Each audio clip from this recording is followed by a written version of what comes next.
সোণাৰীৰ নিচামুক্তি কেন্দ্ৰত চিকিৎসাধীন যুৱকৰ মৃত্যু। মৃত যুৱকজন সোণাৰী 13 নং ৱাৰ্ডৰ দেৱজিৎ নন্দী। বৰাহী চাৰিআলিৰ ৰিনিউৱেল ফাউণ্ডেশ্যন নিচামুক্তি কেন্দ্ৰত এই ঘটনা।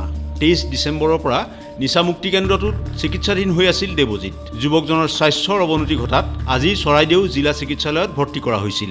চিকিৎসালয়ত ভৰ্তিৰ পিছতে মৃত্যু ঘটে যুৱকজনৰ। নিয়মীয়া স্বাস্থ্য পৰীক্ষা নকৰাৰ বাবেই যুৱকজনৰ মৃত্যুৰ অভিযোগ পৰিয়ালৰ। 1.5 বছৰ পূৰ্বেও এই কেন্দ্ৰটোত আন এজন লোকৰ মৃত্যু ঘটিছিল। ডিচেম্বৰ মাহৰ 23 তাৰিখে ৰিহেব চেণ্টাৰটোত ৰাখিছিলোঁ। ৰিনুৱেল বুলি ৰিহেব চেণ্টাৰ এটা আছে, তাত ৰাখিছিলোঁ। তেওঁলোকে সম্ভৱ প্ৰপাৰলি তেওঁলোকে ট্ৰিটমেণ্ট নকৰে। আমাৰ পৰা যিটো মান্থলি ফিজ লয় কিবা কৰে, তেওঁলোকে প্ৰপাৰলি ট্ৰিটমেণ্ট নকৰে, হেৰি নকৰে। মাজে মাজে খালি অকল পইচা বিচাৰে, হেৰি কৰে, কোনো ধৰণৰ ৰিচিপ্ট নিদিয়ে।